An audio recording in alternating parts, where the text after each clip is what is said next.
안녕하세요. 저는 지옥불에서 탈출에 성공한 직장인 여성입니다. 여러분들은 사람에 대해 어떤 걸 보고 괜찮은 사람인지 판단하시나요? 저는 말투를 보고 그 사람이 어떤 사람이다 생각을 하는 편인데요. 어떤 분들은 다른 거 다 제쳐두고 타고 다니는 차, 입고 다니는 옷을 보고서 판단을 하기도 하더라고요. 오늘 들려드릴 얘기는 겉으로 보이는 것만으로 사람을 판단했다. 큰 코 다친 얘기입니다. 기가 막힌 제 이야기 잘 들어주세요. 저희 집은 저와 2살 더 어린 언니와 퇴직하신 부모님이 계십니다. 부모님은 어릴 적부터 저희 두 자매를 위해 헌신하며 열심히 사셨어요. 오로지 자식들만 바라보며 입을 거 먹을 거 아껴가면서 저를 키우셨죠. 그런 부모님의 노력을 알기 때문에 저와 언니는 말썽 한번 부리지 않고 열심히 공부를 해 좋은 대학을 나왔고 졸업 후엔 바로 취직도 했어요. 부모님께선 저희에게 다른 걸 바라진 않으셨지만 좋은 사람과 결혼하길 바라셨는데 언닌 결혼에 대한 뜻이 없었고 저 역시 결혼에 대해 크게 생각하지 않았어요. 언니가 워낙 완고하니 부모님은 저에게 결혼에 대한 기대를 하셨죠. 그러다 30대 초반 부모님 지인분께서 소개해 주신 분을 만나게 되었고 연애를 하게 되었습니다. 부모님은 그 소식을 듣고선 너무나 기뻐하셨죠. 정주야, 너 저번에 소개받은 사람이랑 잘 돼가고 있다며? 어때? 어떤 거 같아? 너한테 잘해주고? 엄마, 하나씩 물어봐. 괜찮은 사람 같아. 허세가 있는 것도 아니고 자기 일 열심히 하고 나한테도 잘해줘. 요즘 회사 퇴근할 때 데려다 주려고 매일 회사 앞까지 온다? 신기하지? 나 이런 사람 처음 만나봐. 어머, 정말? 잘해준다니까 다행이네. 안 그래도 언니 요즘 연애도 안 한다고 소개도 안 받겠다고 난린데. 정주야, 너라도 이렇게 잘 만나고 결혼까지 하면 얼마나 좋니? 에이, 엄마, 아직 만난 지 한 달밖에 안 됐는데 무슨 결혼이야, 결혼은. 더 만나봐야지. 뭐, 아무튼 지금까진 괜찮은 사람 같아. 예, 인연이 있으면 3개월 만에도 결혼하는 거야. 하여튼 니들 결혼한다고 하면 엄마 아빠가 제대로 결혼 준비해 줄 테니까 걱정하지 말어. 그때 만났던 남자친구는 처음부터 너무나 자상한 사람이었어요. 제가 스쳐 지나가듯 말한 것도 다 기억하고 챙겨줄 정도로 섬세했죠. 직장 때문에 혼자 독립해서 살고 있었던 집 근처가 저녁엔 가로등이 별로 없어 어두운 편이었는데 그걸 알고선 내내 퇴근길에 절 데리러 오기도 했습니다. 섬세하고 자상한 남자친구라 금방 저도 빠져들 수밖에 없었죠. 그땐 그 사람의 충격적인 실체를 몰랐어요. 그런데 연애를 시작하고서 3개월이 지났을 무렵부터 서서히 그의 민낯이 밝혀지기 시작했어요. 하루는 쉬는 날 일찍 점심을 먹으려고 나왔는데 전 남자친구가 저희 집 앞에서 누군가와 말다툼을 하고 있더라고요. 나중에 이유를 물어봤는데 그걸 듣고 전 경악할 수밖에 없었습니다. 아까 왜 다툰 거야? 그 사람 여기 관리하는 분이신데 뭐라고 하셨어? 아니, 차를 잠깐 세울 수도 있는 거지. 그거 가지고 차를 빼라니 난리를 치는데 내가 화가 안 나겠어? 정말? 주차 라인에 잘 세워져 있었는데 그거 보고도 그랬다고? 그건 아니고 처음에 네가 빨리 나올까 봐 그냥 입구에 세웠거든. 그래야 타기 편하잖아. 그랬더니만 바로 달려와서 통행에 방해된다고 다른 데 세우라고 난리잖아. 아, 진짜 내가 마음 같았으면 한 대 날렸을 텐데. 뭐? 입구에 세우면 당연히 안 되지. 사고 날 수도 있어서 다른 데 세우라고 한 거잖아. 금방 뺀다고 했잖아. 근데 너 지금 그 사람 편드는 거야? 야, 너 내 여자친구야. 편을 드는 게 아니라 왜? 그럼 저 사람이랑 뭐라도 있는 거야? 어? 말해봐. 전 남자친구는 조금이라도 기분 나쁜 일이 있으면 불같이 화를 냈고 거기에 제가 동조하지 않으면 그 분노의 화살이 저에게 쏟아졌어요. 처음엔 이런 일이 있었을 땐 뭐지 싶었는데 시간이 지나면 지날수록 이 사람이 다혈질이고 폭력적이라는 걸 알게 되었죠. 결국엔 저는 만난 지 6개월도 되지 않아 이별을 선언하게 됐어요. 그런데 그 이후로 저에겐 악몽 같은 일들이 벌어졌습니다. 전 남자친구는 저의 이별 통보 이후 스토커처럼 변했어요. 매일 집을 찾아와 문을 두드리며 제가 나올 때까지 그 앞에 아예 서 있기도 했죠. 밤낮 없이 문을 두드리는 바람에 경찰까지 출동한 적도 있었어요. 그럼에도 불구하고 남자친구가 포기하지 않고 찾아오자 잘 달래서 마무리를 지어야겠다는 생각에 딱 한 번 문을 열어준 적이 있었어요. 그런데 그 선택이 정말 잘못되었다는 걸 얼마 지나지 않아 알게 되었어요. 거봐, 집에 있었으면서 지금까지 모르는 척 문도 안 열어준 거야? 네가 헤어지자고 하면 내가 네 말을 곧대로 들어야 돼? 나 절대로 너랑 못 헤어져. 동우 씨, 이러지 마. 갑자기 왜 이래? 나 여기 이사 갈 거야.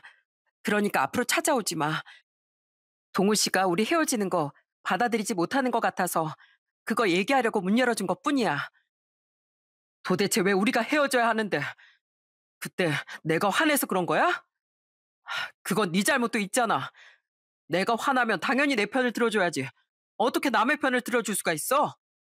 그러고도 네가 여자친구야? 내가 이래서 헤어지자고 하는 거야.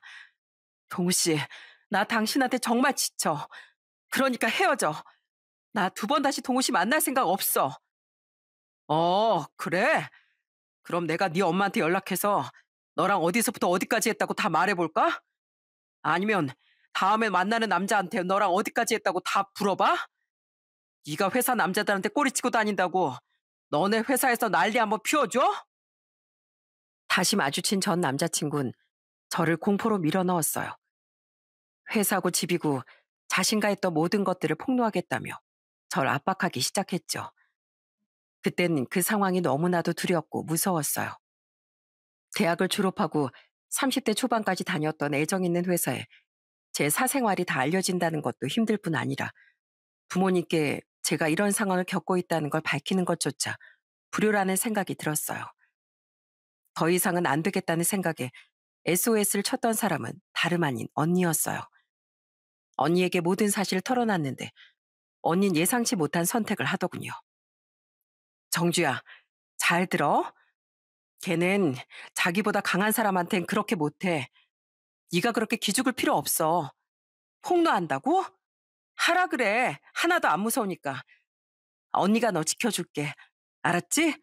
하나도 걱정하지 마. 언니, 정말 괜찮을까? 엄마 아빠가 아시면 너무 힘들어하실 것 같아. 그 사람 엄마 아는 지인분이 소개해준 거잖아. 엄마가 속상해하고 죄책감 가지실 것 같아서 말도 못 꺼내겠어. 그래, 네 마음 알아. 그렇지만 언젠간 엄마도 알아야지. 우선 그건 나중에 걱정하고 오늘부터 언니가 너희 집에 가서 살게. 당분간 언니랑 같이 출퇴근하자.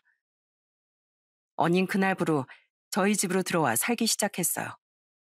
회사가 본가에서 가까워 언닌 부모님과 함께 살고 있었는데 저희 집으로 들어오게 되면 출근 시간만 1시간이 넘게 걸림에도 불구하고 주저없이 저희 집으로 오게 됐죠. 언니가 와 있단 걸 알게 된 남자친구는 처음엔 조심스러워 하더라고요.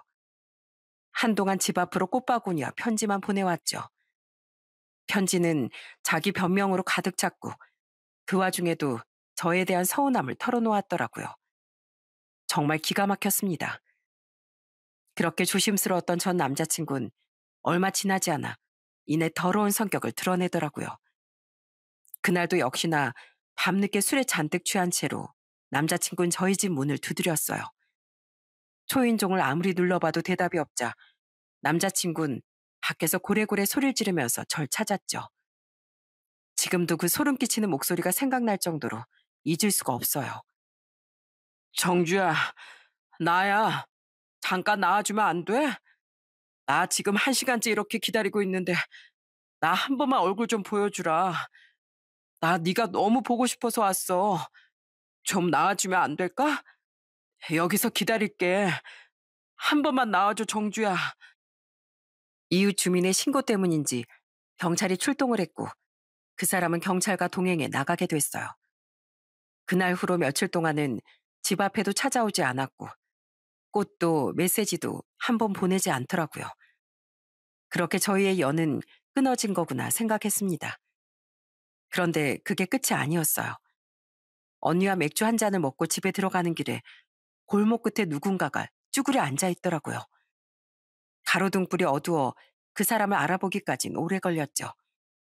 바로 코앞에 다가서서야 그 사람의 얼굴을 확인할 수 있었는데 그 얼굴을 보고선 경악할 수밖에 없었습니다. 정주야, 오랜만이네. 나 안 보고 싶었어? 난 너 엄청 보고 싶었는데 이렇게 만났으니까 우리 얘기나 좀 하자. 저기요, 정주랑 헤어지셨다면서요. 이렇게 하시면 안 되는 거 아닌가요? 그쪽이 무슨 상관인데요? 정주야, 제발 한 번만 얘기 좀 해. 나 그때 경찰한테 끌려가서 다신 여기 또 오면 안 된다고 얼마나 들었는지 알아? 내가 그런 얘기를 들어야 될 사람은 아니잖아. 내 동생이 싫다잖아요. 사람이 싫다는데 왜 자꾸 이렇게 귀찮게 하는 거예요? 안 그래도 내가 한마디 하려고 했는데 집까지 찾아와서 초인종까지 누르고 고함 지르고 그러는 거 범죄인 건 알아요? 아니, 그쪽이 무슨 상관인데? 언니면 다야? 내가 정주랑 얘기한다잖아. 그때 전 남자친구는 돌변해 언니 어깨를 밀치며 제 팔을 잡고 가려고 했죠. 언니는 넘어진 상태에서도 전 남자친구 다리를 꽉 잡고 놔주질 않았어요. 그런 언니를 어떻게든 팽개치려고 발악하는 전 남자친구를 보면서 전 그동안 참아왔던 분노를 쏟아부었습니다. 그때 전 남자친구 표정이 정말 가관이었어요. 야, 너 내 언니한테 뭐 하는 짓이야? 이게 진짜 봐주다 보니까 내가 네 호구야? 내 언니 건들기만 해봐. 나도 이제 가만 안 있어. 뭐야, 그래, 네가 원래 이런 애였지? 그러니까 사람 성질 살살 긁고 터지게 만들었겠지.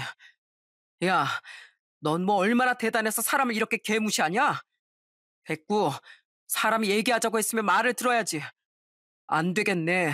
너 아주 내가 정신교육 똑바로 시켜줄게. 정신교육은 너나 받아. 막무가내인 전 남자친구를 저와 언니는 어떻게든 떨궈내려고 안간힘을 썼어요. 언닌 다리를, 저는 팔을 잡고선 그 사람을 응징했죠. 그때 지나가던 시민들도 신고를 해준 덕분에 경찰이 바로 출동을 했고 그렇게 그 사람에게서 벗어날 수 있었어요. 그 뒤로 저는 접근 금지를 신청하게 됐어요. 엄마 아빠가 결국 아실 수밖에 없었지만 그 뒤론 절 찾으러 오진 않더라고요. 그렇게 겨우겨우 전 남자친구와의 관계를 끊을 수 있었어요. 솔직히 이렇게 사람들에게 말하기까진 오랜 시간이 걸릴 정도로 저에겐 너무나 힘든 시간이었죠. 이렇게 말하는 건 정말 제가 겪었던 일의 10분의 1도 안 될 정도로 고통스러웠어요. 그래서 헤어지고 나서도 정신적으로 스트레스가 심했고 정신과 약을 먹어야 했을 정도였어요. 대인기피증에 불안증이 심해지면서 그렇게 사랑했던 직장도 그만둬야 했고 집 밖으론 한 발자국도 나가지 못했죠. 그런 절 다시 세상 밖으로 나오게 해준 사람들이 바로 가족들이었답니다. 독립했던 집을 정리하고 부모님 댁으로 들어가 지내게 됐을 때 가족들은 항상 절 신경 써줬습니다. 무엇보다 다시 제가 행복해질 수 있도록 제 마음이 나아지도록 누구보다 노력하셨죠. 그때만 생각하면 부모님과 언니에게 미안한 마음과 고마운 마음에 눈물이 다 절로 날 정도예요. 정주야, 이것 봐라. 엄마가 요 앞에서 사온 건데 너무 맛있겠지? 사장님이 바로 구워서 준 건 더 맛있대. 가서 먹고 싶지 않어? 괜찮아. 근데 우리 집 앞에도 타코야끼 트럭이 와? 처음 알았네. 그치? 직접 가서 보면 더 신기하다. 엄만 타코야끼 굽는 거 이번에 처음 봤잖아. 정주야, 우리 한번 슬쩍 가서 구경만 해볼까? 사장님이 아직 초보인 것 같더라고. 동글동글 굴리는 게 영 시원치가 않아. 우리가 가서 응원해주자. 응원은 무슨.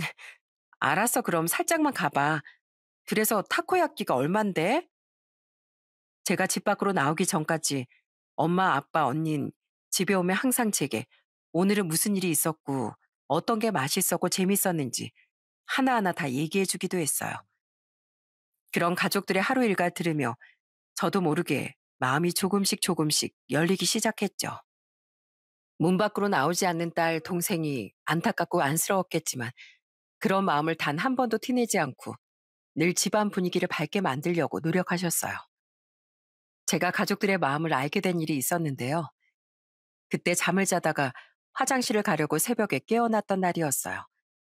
슬쩍 문을 열어서 화장실로 향하는데 안방에서 소곤소곤 얘기하는 소리가 들렸죠. 방문 틈새로 들리는 얘기를 듣고선 전 머리를 망치로 맞은 듯 했어요. 은주야, 정주 괜찮아지겠지? 다 엄마 탓이다. 우리 예쁜 정주 그 못된 놈 만나게 하지 말았어야 하는데 내 욕심 때문에 다 내 탓이야. 엄마 울지 마. 정주 잘 이겨내고 버텨내고 있잖아. 정주 잘 이겨낼 수 있어. 조금만 더 노력해보자. 우리가 이렇게 힘들어하면 정주도 다 느껴. 그래, 내가 이러면 안 되지. 우리 정주 어떻게든 다시 살아가게 해야지. 나 때문에 그런 건데 내가 어떻게든 정주 낫게 할 거야. 한 번도 제 앞에서 눈물도 한숨도 보이지 않았던 가족들은 저 몰래 가슴을 치며 울고 있었던 거였어요. 그걸 보고선 이대로 살아선 안 되겠다는 생각이 들었고 그 덕분에 전 2년 정도의 시간이 흐르고 다시 사회로 나올 수 있었습니다. 그 후로 다시 사회생활하면서 행복하게 잘 지냈지만 사실 남자라면 지긋지긋해 연애를 할 생각은 전혀 하지 않았죠. 누군가를 만나고 싶다는 생각이 몇 년 동안은 단 한 번도 들지 않았어요. 그렇지만 역시 시간이 약이었나 보더라고요. 1년, 2년, 3년, 그렇게 몇 년이 더 지나 30대 후반이 되고 나선 더 늦기 전에 누군가를 만나야 하나 싶은 생각이 조금씩 들더라고요. 그 무렵 친정엄마도 저에게 조심스럽게 얘기를 한 적이 있었어요.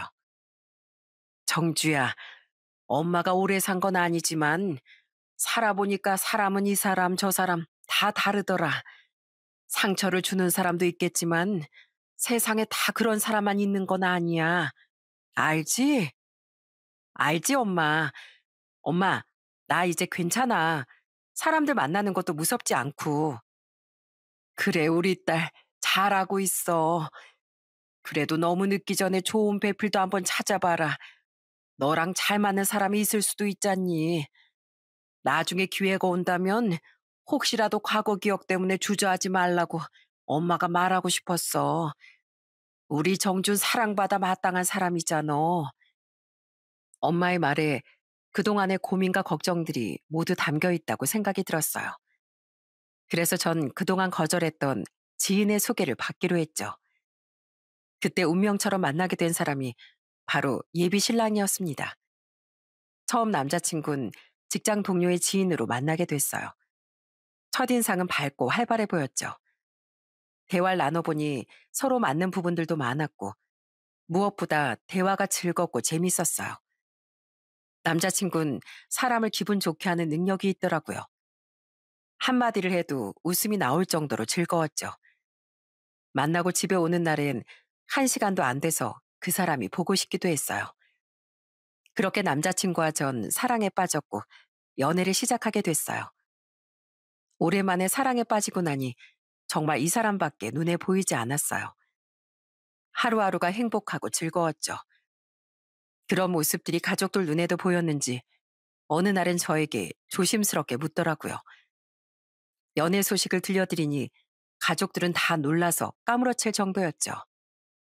뭐? 연애를 한다고? 정말이니? 어머나, 웬일이야? 아유, 어떻게 만났어? 만난 지는 얼마나 됐고, 어쩐지 우리 딸 요즘 얼굴이 폈다 싶었는데, 아유, 정주야, 잘했다, 잘했어.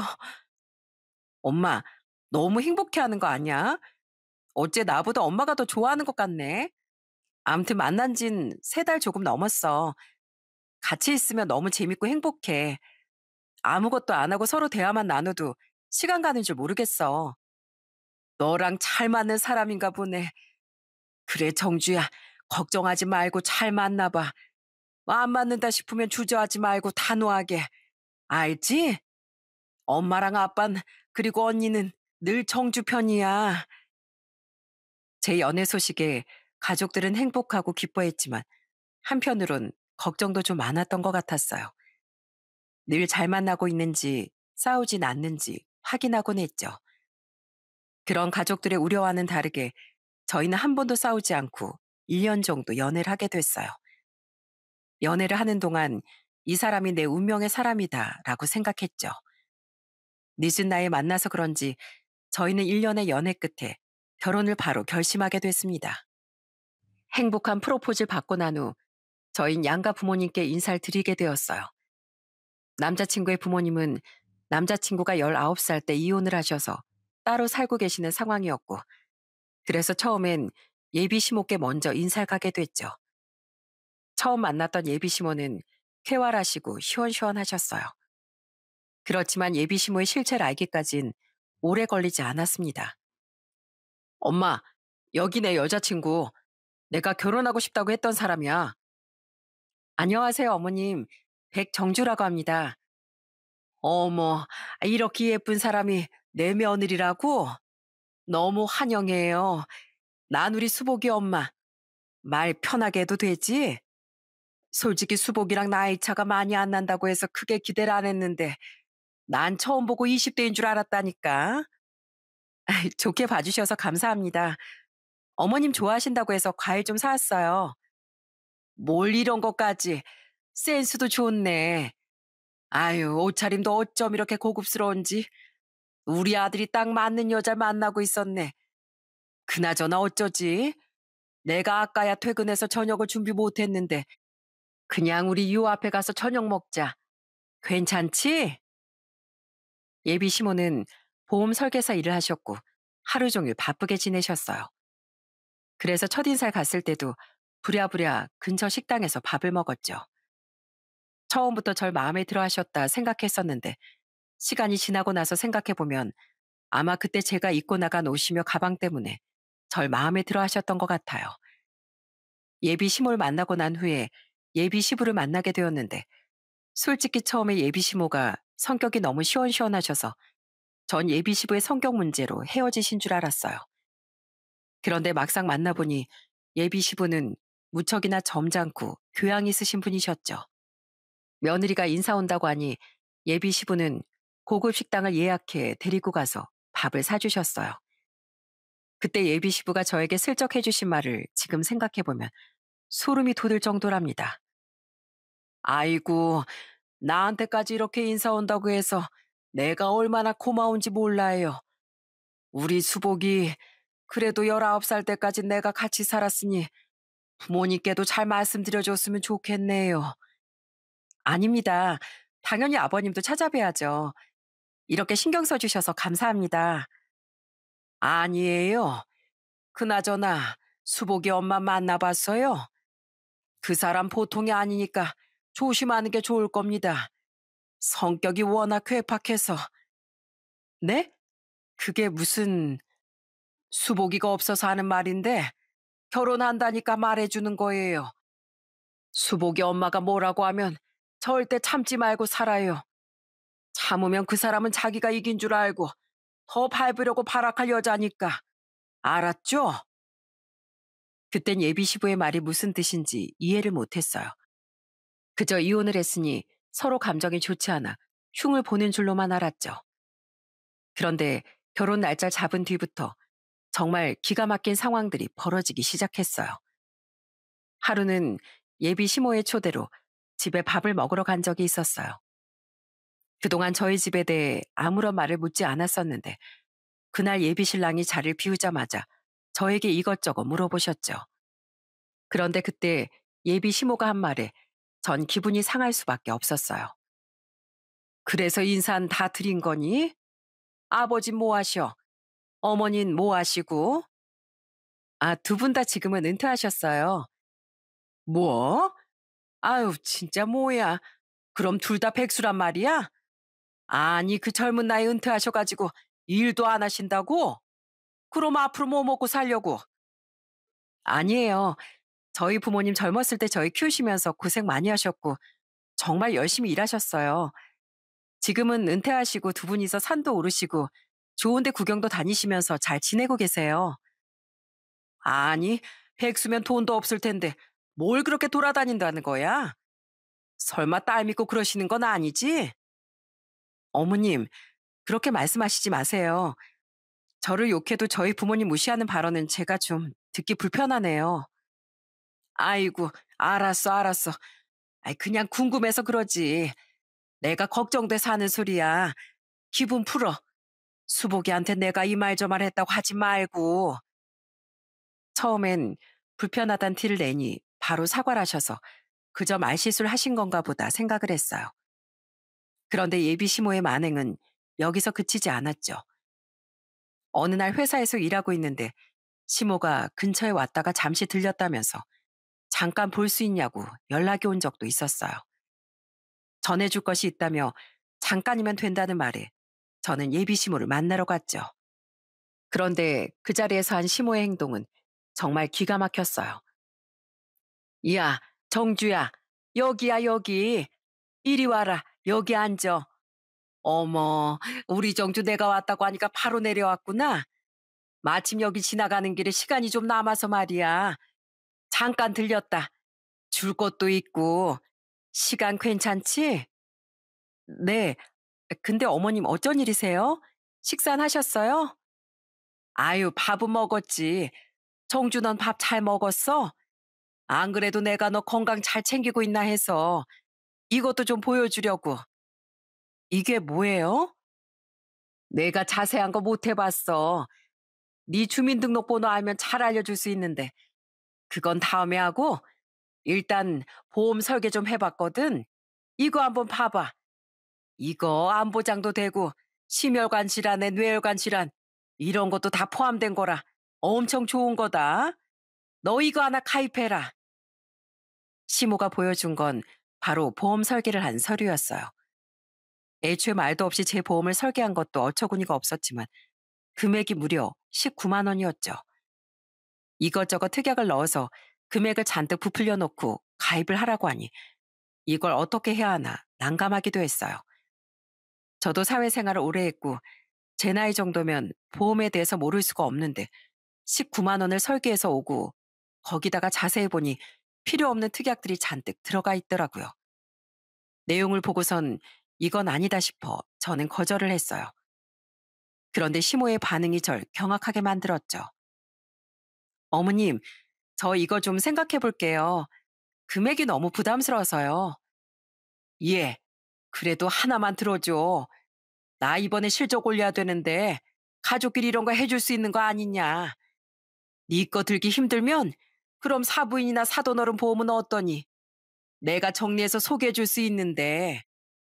저희 부모님도 다 잘 해놓으셨어요. 걱정 안 하셔도 되고 이건 제가 좀 생각해 볼게요. 아니 어떻게 그래? 너 우리 아들하고 결혼해서 네가 혹시라도 아프면 그 병원비 다 어떻게 할 거야? 우리 아들한테 다 감당하게 할 거야? 우리가 다 미래 대비해가지고 이런 거 드는 거잖아. 아깝다 생각하지 말고 들어야지. 어머님, 전 세계 어딜 가더라도 우리나라처럼 건강보험 잘 돼 있는 데가 없어요. 그래도 좀 해줘. 19만 원이 정 부담스러우면 9만 원이라도. 가족 좋다는 게 뭐니? 미리 대비하자는 거잖아. 내가 뭐 나쁜 걸로 너한테 소개해 주겠어? 어? 알겠어요, 어머님. 일단 이거 제가 가져가서 다시 볼게요. 잠깐 나온 거라 올라가 봐야 하니까 나중에 다시 연락드릴게요. 무작정 들어달라는 예비 시모의 말에 어떻게 해야 할지 난감했죠. 고민을 하다가 예비 신랑에게 물어보게 되었는데 예비 신랑은 더욱 어처구니 없는 말을 하더군요. 혹시 어머님한테 보험 가입했어? 한 달에 얼마씩이나 나가? 어, 몰라. 그거 엄마가 알아서 가입하셨는데. 정확히 모르겠고, 한 60만 원 정도 나가지 아마? 뭐? 당신 월급이 300인데 60만 원이나 나간다고? 뭐가 그렇게 많이 나가? 종신보험 있잖아, 그거. 뭐 사망보험금도 많이 나오고, 실비에 특약에 이것저것 넣었다고 했는데, 아예 엄마가 알아서 잘 넣었어. 그리고 결혼하면 보험 20만 원짜리 하나 더 들라고 하셨는데, 60만 원에 20만 원이면 달에 80만 원이나 나가는 거야. 계산을 하고 있어? 그럼 어떡해. 엄마 도와드려야지. 엄마도 다 나 생각해서 가입하라고 하는 걸 텐데. 그 돈을 20년, 30년씩 낼 수 있어? 안 돼. 나랑 결혼하면 절대 그거 못 내. 알았지? 어머님한테 미리 다 말씀드려. 있는 것도 줄여야 할 판에 20만 원을 더 들라고? 아, 그건 진짜 아니야. 알았어. 줄여보도록 노력할게. 연애를 하면서 예비 신랑은 예비 시모가 예비 시부에게 시달려 돈도 제대로 못 받고 이혼을 했다고 했어요. 그래서 보험 일을 하면서 어렵게 생계를 꾸려나갔고 그런 모습을 보며 본인은 예비 시모를 안쓰럽고 안타깝게 생각한다고 했죠. 그런 마음에 어떻게든 도움을 주려고 했다 생각을 하려고 했어요. 이건 아닌 것 같다 생각을 하던 찰나에 정도를 넘어서는 일들이 종종 생겼어요. 세상 쿨할 것 같았던 예비 시모는 그 후로도 사사건건 결혼에 관여하기 시작하셨어요. 한 번은 예비 신랑과 결혼 준비로 얘기를 나누려고 퇴근 후에 만나게 된 날이었어요. 식당에 들어서자마자 전 경악을 금치 못했죠. 어? 어머님, 아니 여긴 어쩐 일로 오셨어요? 왜? 내가 뭐 못 올 때라도 왔니? 농담이야. 아니 수복이가 내가 저녁 안 먹었다고 하니까 여기 오라고 부르더라고. 같이 먹어도 괜찮지? 아, 네네. 근데 저희 밥은 빨리 먹고 결혼 준비 때문에 얘기 좀 해야 하는데 저녁만 드시고 들어가시려고요? 같이 하면 되지 뭘. 어차피 결혼식 준비 니들 둘이서 하면 힘들 거 아니야. 내가 도와줄게. 뭐가 고민인데? 나 주변에 결혼하는 사람들 많이 도와줘서 잘 알아. 나한테 물어봐.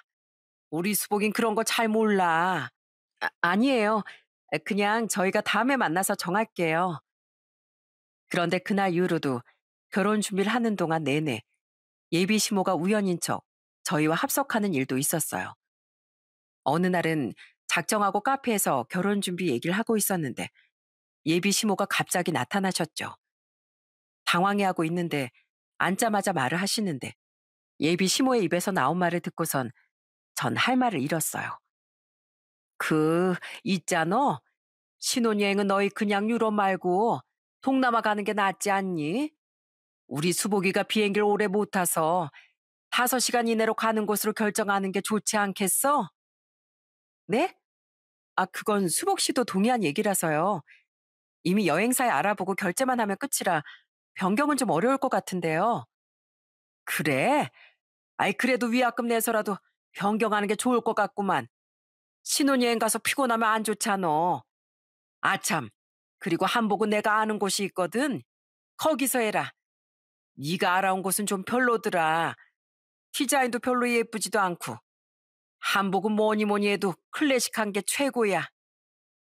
둘이서 결정한 내용을 시모가 하나부터 열까지 다 알고 있다는 걸 듣고선 경악을 금치 못했어요.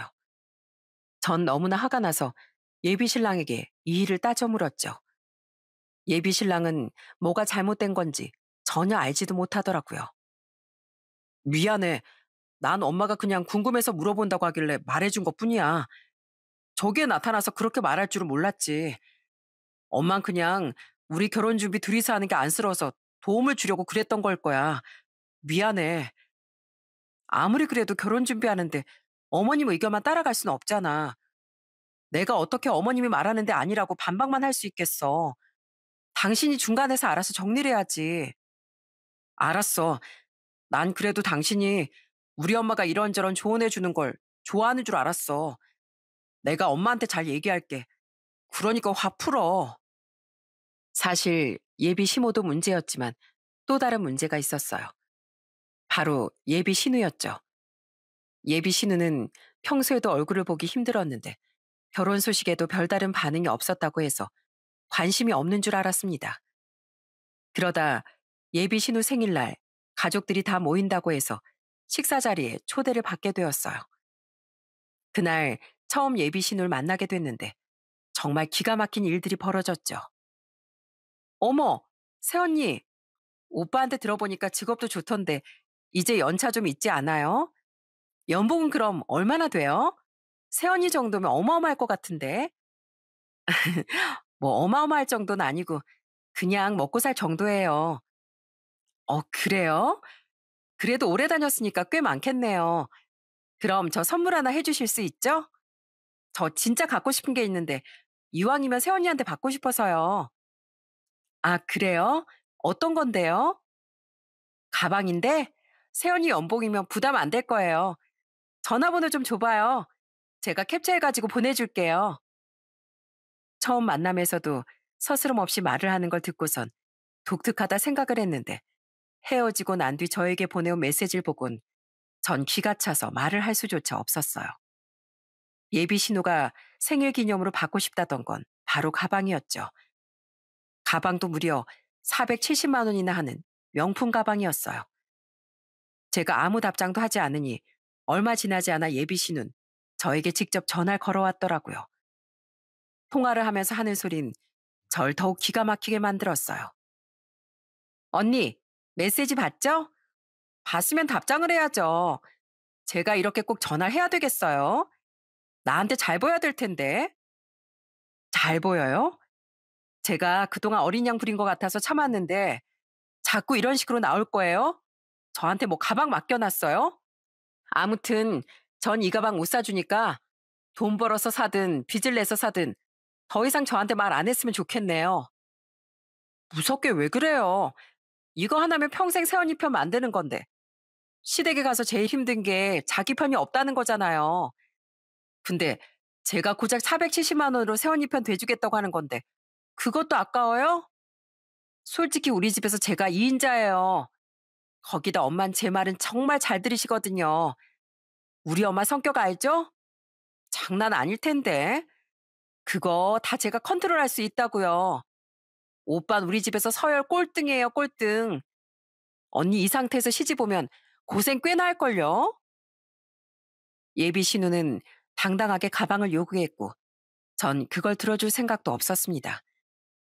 제가 단도직입적으로 말을 하니 입이 쭉 나와선 나중에 두고 보자고 하더군요. 그러던가 말던가 전 신경 안 쓰기로 했습니다. 그런데 대망의 상견례 날 결국 일이 벌어지고 말았어요. 저희 부모님과 언니는 설레는 마음으로 전날부터 잘 보이려고 온갖 준비를 다 했어요. 사돈께 드릴 조그만 선물도 준비하셨고 아침 일찍부터 머리며 화장까지 신경 썼죠. 그런 모습을 보면서 제발 별일 없기만을 바랬는데 역시나 사람은 변하지 않더군요. 상견례 자리에서 예비 시모의 한마디에 그곳은 초토화되고 말았습니다. 어쨌든 반가워요. 그나저나 제가 이것저것 물어보려고 해도 우리 며느리가 자세히 얘기를 안 해줘서요. 사돈께서는 어디에 사시는지 들어보니까 일은 안 하시는 것 같던데 앞으로 일을 하실 생각이 없으신 건가요? 예, 아직까진 좀 쉬고 싶네요. 지금껏 열심히 일을 해서 그런지 일하고 싶은 생각은 아직까지는 없습니다. 지금은 사정상 월세 살고 있습니다. 예? 사정상 월세요? 아니, 얼마나 힘들게 사시게요? 아니, 그럼 부모가 월세 살면서 쟨 그렇게 콧대가 높았던 거예요? 난 뭐 얼마나 잘난 집안이라 저러나 싶었는데. 예? 그게 무슨 사부인 말씀이 좀 지나치신 것 같습니다. 아니, 그렇잖아요. 부모가 별 볼 일도 없는데 제가 어찌나 까탈스럽게 굴던지 바짝 엎드려도 모자랄 판국이었구만. 이러다 나중에 우리 아들 월급으로 집 사달라고 하는 거 아니에요? 에휴, 재소음 붙었네. 예비 시모의 마지막 말에 전 그동안 참아왔던 분노를 폭발하고 말았습니다. 어떻게 그렇게 무시할 수 있는지 그때 비웃던 표정과 말투가 지금도 제 속에서 분노를 일으킬 정도였어요. 아줌마, 아줌마가 그렇게 무시할 게 아니에요. 아줌마 지금 전세 살죠? 뭐 전세 2억 해요?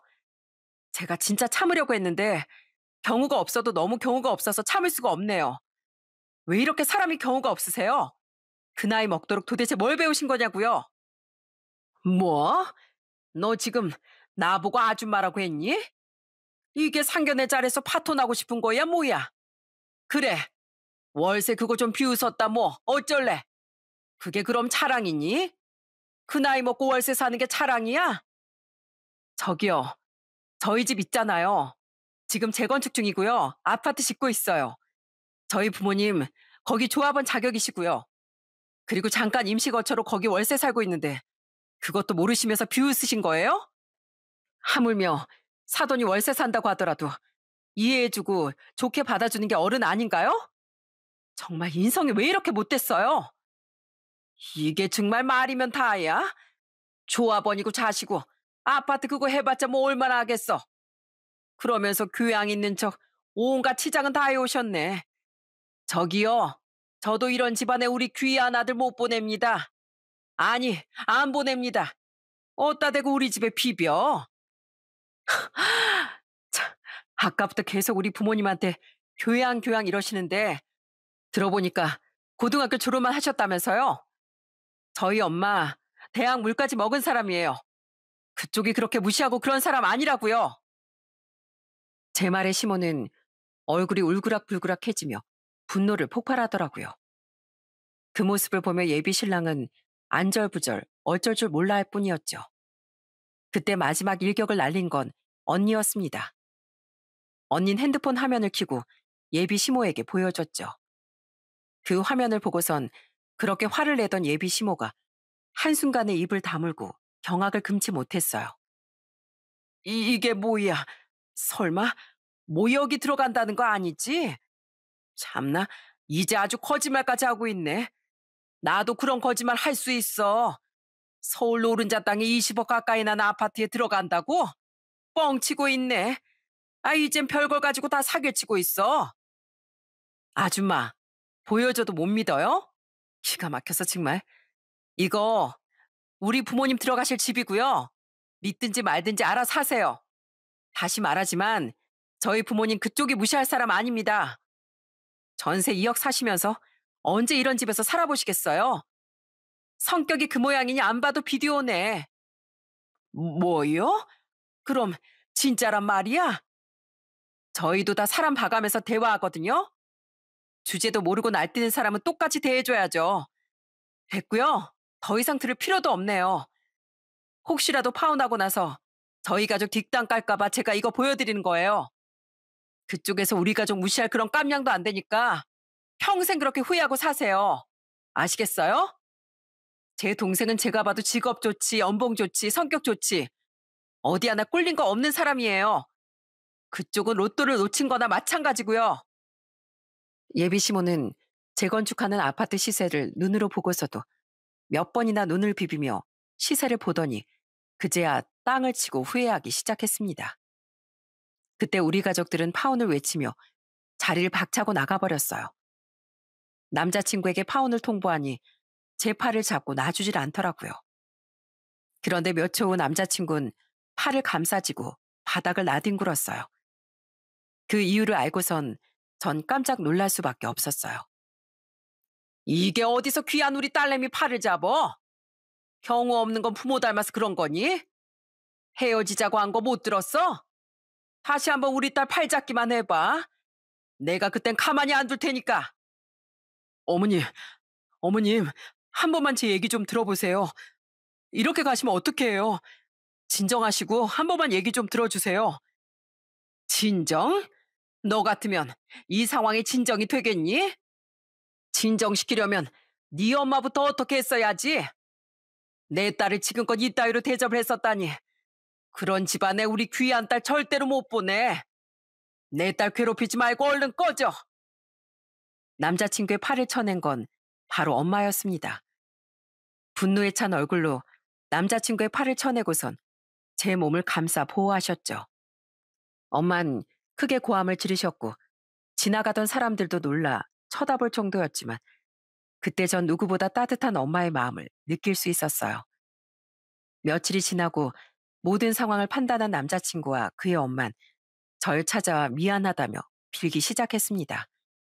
그렇게 무시할 땐 언제고 양의 탈을 쓰고 잘못을 비는 모습을 보니 더 황당하고 어처구니가 없더군요. 아이고 정주야, 내가 정말 미안하다. 난 그냥 주변에서 상견례 때 귀를 잡아야 한다고 해서 그래서 그런 것뿐이야. 내가 너를 얼마나 예뻐했는지 너도 알지 않니? 그래, 정주야, 미안해. 엄마가 이렇게 잘못했다고 빌잖아. 내가 장인어른 장모님께도 용서를 빌게. 정말 미안해. 잘못했어.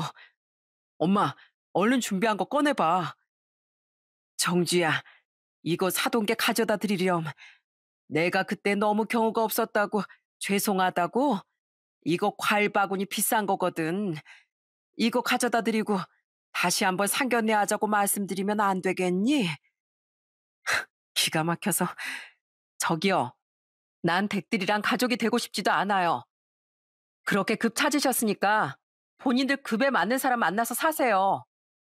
제가 보기엔 댁들이랑 우리랑 급이 달라요. 아셨어요? 다시 한번 찾아오면 경찰 부를 줄 아세요? 그 잘난 아들 회사에서 경찰 조사 받는 거 알면 큰일 날 텐데. 경찰 만나서 조사 한번 받고 싶으시면 더 오시던가. 그렇게 울며 불며 애원하는 그들에게 전 냉정하게 거절했죠. 경찰을 부른다는 소리에 화들짝 놀라 사라지는 두 사람을 보면서 이런 사람들에게 내가 왜 기회를 줬나 싶더라고요. 그렇게 전 파혼을 하게 됐어요. 사실 한 번의 고통 이후 또다시 그런 일을 겪고 나니 제 팔자인 남자가 없나 보구나 라는 생각을 하기로 했습니다. 그리고 또 가족들에게 걱정을 끼쳐드린 것 같아 너무 죄송했어요. 엄마, 아빠, 언니, 정말 죄송해요. 나도 이제 나이가 40 가까이 돼서 사람 볼 줄 아는 안목이 생겼다고 생각했는데 아직도 많이 부족한가 봐요. 심력 끼쳐드려서 죄송해요. 아니다, 아니야. 난 이 세상에서 우리 딸이 가장 자랑스럽고 소중해. 알지? 그냥 다시 한번 우리 액땜했다고 생각하자꾸나. 참 세상은 넓고 별난 사람들도 많은 것 같구나. 더 이상 자책하지 말고 우리 딸은 잘못 없으니까 더 이상 우리에게 미안해하지도 말거라. 알았지? 우리 딸, 엄마 아빠가 사랑해. 이 언니도 내 동생 사랑해요. 저는 가족들 덕분에 두 번째 상처를 이겨낼 수 있었습니다.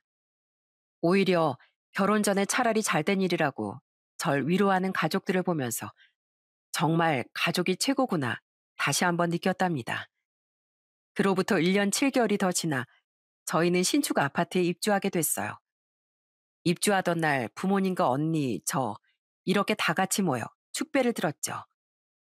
우리 가족 앞으로 이렇게 건강하게 행복하게 잘 지내자. 알았지? 다른 거 몰라도 우리끼리 이렇게 행복하기만 하면 돼. 그래, 엄마. 엄마 아빠가 그동안 고생해서 이룬 거니까 앞으로 여기저기 놀러 다니면서 푹 쉬어. 엄마 아빠 노후는 우리가 책임진다. 그럼 우리 딸들 덕 좀 봐볼까? 우리 딸 평생 아빠랑 사는 거야. 알았지? 전 지금 부모님과 언니와 행복하게 잘 지내고 있습니다. 사람을 평가할 때 겉으로 보이는 것만 보고선 평가하는 사람들도 정말 많더라고요. 물론 외면도 중요하지만 그게 그 사람의 전부는 아니죠. 겉은 번지르르한데 속은 빈 껍데기면 뭐하나요? 이번 일을 겪으며 사람의 인성, 한마디 한마디 내뱉은 말들, 교양 등이 얼마나 사람을 상대하면서 중요한지 깨달았습니다. 앞으로도 항상 이런 부분들을 기억하며 인생을 더 배워가면서 잘 살아가도록 하겠습니다. 제 사연은 여기까지입니다. 날씨가 많이 추워졌습니다. 건강 유의하시고 항상 행복한 일만 있으시길 기원하겠습니다. 감사합니다.